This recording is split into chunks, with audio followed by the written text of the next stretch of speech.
વિદ્યાર્થી મિત્રો, ધોરણ 10 ની અંદર ચેપ્ટર નંબર 4 જે નાટ્યખંડ છે જનાર્દનસ્ય પશ્ચિમ સંદેશ, એનો આપણે આજે આગળનો ભાગ ભણવા જઈ રહ્યા છીએ.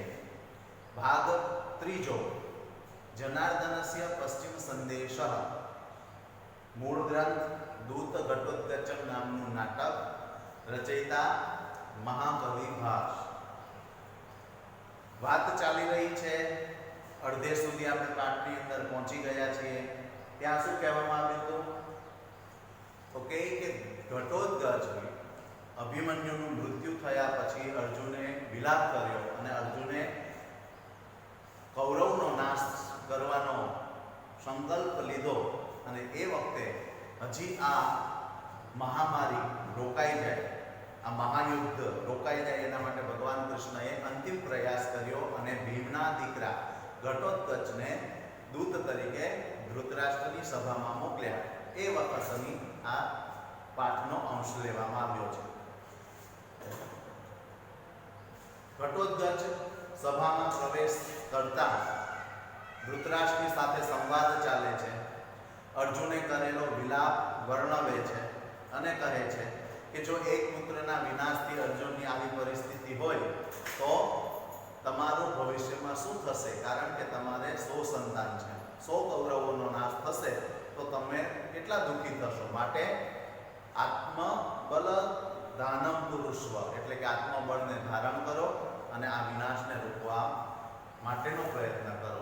પણ ધૃતરાષ્ટ્ર કઈ બોલે, એ તો પોતાના પુત્ર પ્રેમમાં એટલો બધો અંધ થઈ ગયો હતો કે એને દુર્યોધન અને શકુની જે નિર્ણય લે એ જ સાચો લાગતો. એટલે દુર્યોધન અને શકુની સાથે સંવાદ થયો તો શકુની કહે છે કે ભાઈ, વાક્ય બોલવા માત્રથી જો પૃથ્વી જીતી શકાતી હોય તો હું એક એક વાક્ય બોલી અને મારા બધા શત્રુઓનો વધ કરું, એમ કહી અને એ પોતે વાત ઉચ્ચારે છે. ત્યારે ઘટોત્કચ કહે છે કે કોણ આ શકુની બોલે છે? અરે શકુની, તું આ જુગારના પાસાઓને છોડી, છળ કપટ છોડી અને યુદ્ધ માટે તૈયાર થા, શસ્ત્રને ધારણ કર.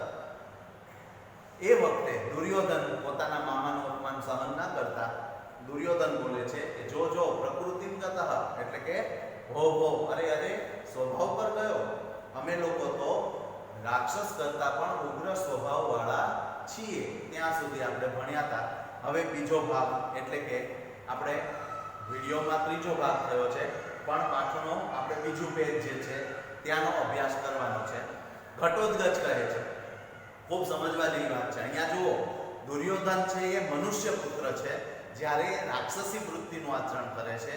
અહીંયા હિડિંબા નામની રાક્ષસીનો અને ભીમનો દીકરો છે, પણ આમ કહેવાય તો એ રાક્ષસ છે. તો રાક્ષસનો દીકરો છે, રાક્ષસીનો દીકરો છે, છતાં પણ એની અંદર સ્વભાવ કેવો છે? મનુષ્ય જેવો છે. એનું વર્તન છે એ મનુષ્ય જેવું છે. એ શું કહે છે કે શાંતમ પાપમ શાંતમ પાપમ, આવું ન કહો, આવું ન કહો, પાપ શાંત થાઓ. આમાં નાટકની અંદર આવું ન બોલો, આવું ન બોલો, આવું કહેવા માટે શાંતમ પાપમ શબ્દનો ઉપયોગ થતો હતો નાટકોની અંદર. એટલે અહીંયા આમ અર્થ એવો થાય કે પાપ શાંત થાઓ, પાપ શાંત થાવ. પણ કહેવાનો ભાવ એવો હોય છે આવું ન બોલો, કારણ કે રાક્ષસે ભ્યોપી ભવંત એવ ક્રૂરતરાહા. તમે લોકો તો રાક્ષસે ભ્યોપી, રાક્ષસો કરતા પણ, ભવંત તમે, એવ ક્રૂરતરા, તમે તો રાક્ષસ કરતા પણ ક્રૂર છો. પેલા એ શું કીધું કે ભાઈ અમે લોકો તો રાક્ષસ કરતા પણ ઉગ્ર સ્વભાવ વાળા છીએ. તો પેલો કે તમે રાક્ષસ કરતા ઉગ્ર સ્વભાવ વાળા નથી, તમે તો રાક્ષસ કરતા પણ ક્રૂર છો. આમ તો રાક્ષસ જે હોય, રાક્ષસી વૃત્તિ જે આચરતો હોય એ ક્રૂર સ્વભાવનો હોય. પણ અહીંયા શું કહે છે ઘટોત્કચ કે તમે તો રાક્ષસ કરતા પણ ક્રૂર છો. કુતઃ, કુતઃ એટલે કેવી રીતે, એ હવે હું તમને કહું, સાંભળો.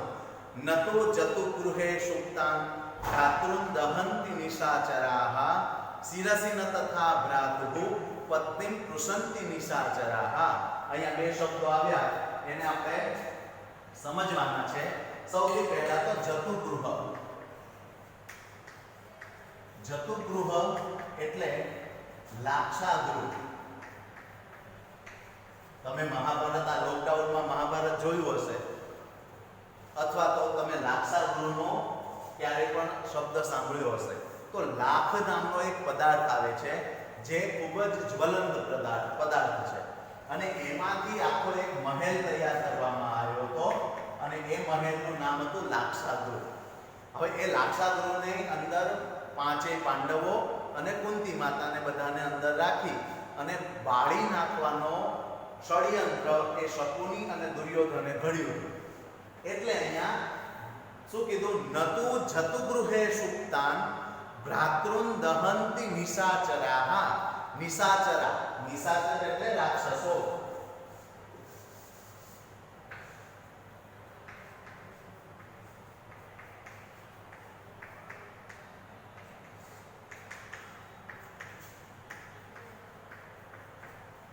શું કહે છે ઘટોત્કચ કે તમે તો રાક્ષસ કરતા પણ ઉગ્ર સ્વભાવ વાળા છો. કેવી રીતે?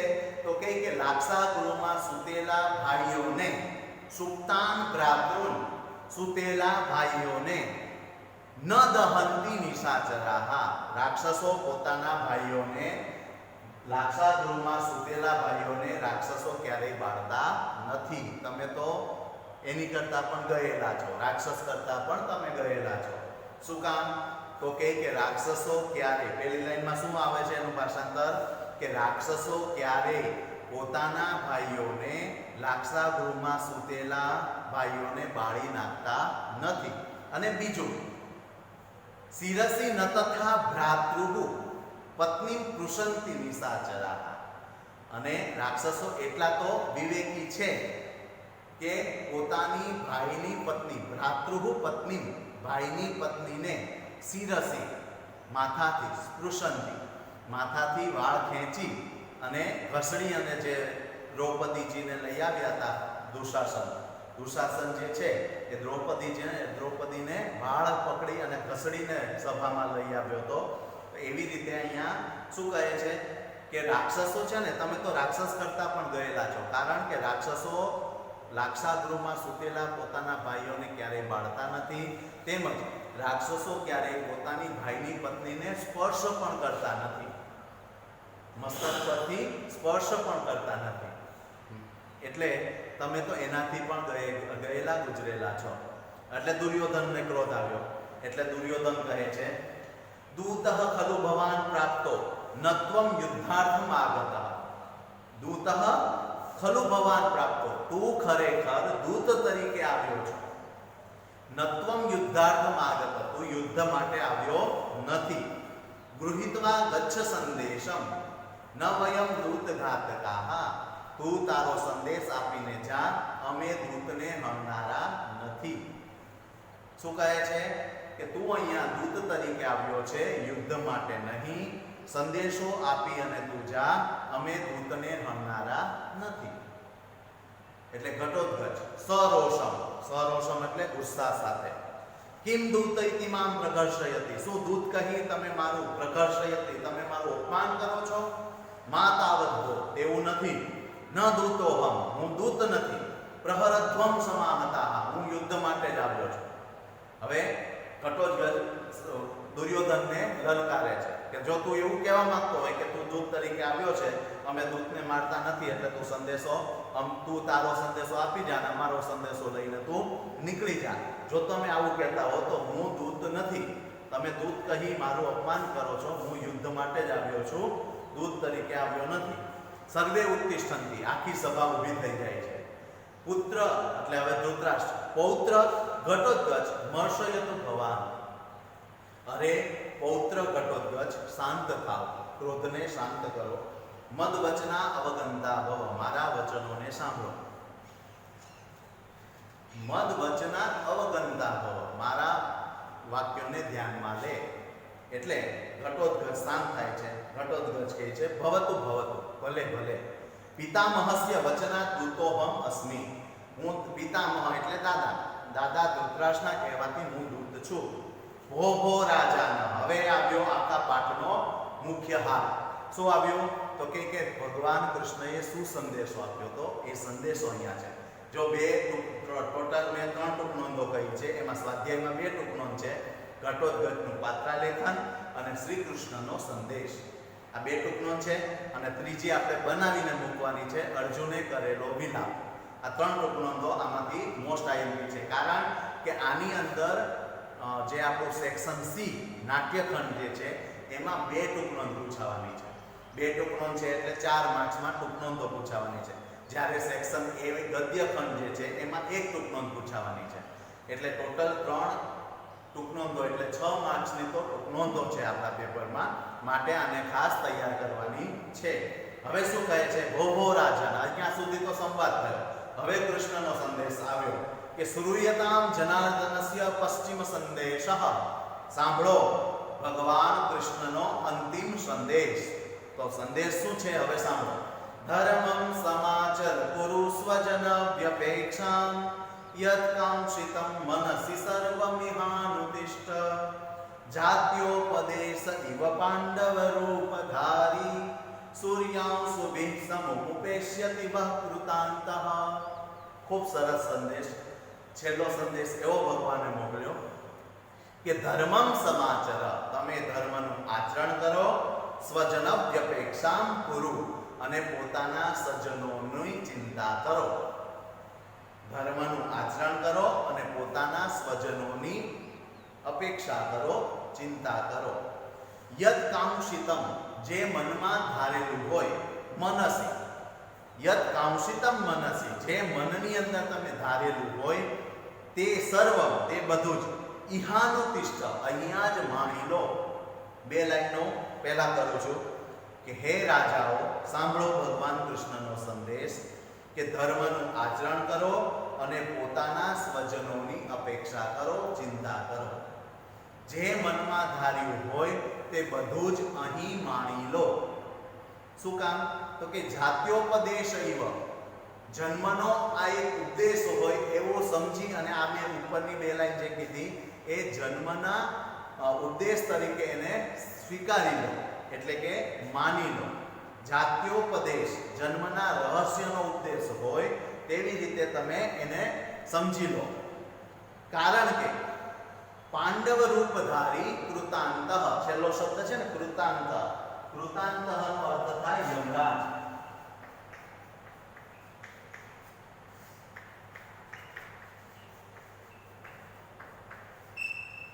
પાંડવ રૂપધારી કૃતાંત એટલે કે પાંડવનું રૂપ ધારણ કરેલા એવા યમરાજ એટલે કે અર્જુન સ્વયં યમરાજ બની અને સૂર્યાંશુભિઃ, સૂર્યના કિરણોની સાથે જ સમમ ઉપેષ્યતિ, તમારી સમક્ષ ઉપસ્થિત થઈ જશે.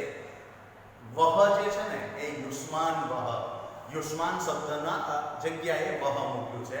એનો અર્થ થાય તમારા બધાની સમક્ષ પાંડવ રૂપ ધારણ કરેલા યમરાજ સ્વરૂપ એવો અર્જુન સૂર્યના કિરણોની સાથે તમારી સામે ઉપસ્થિત થઈ જશે.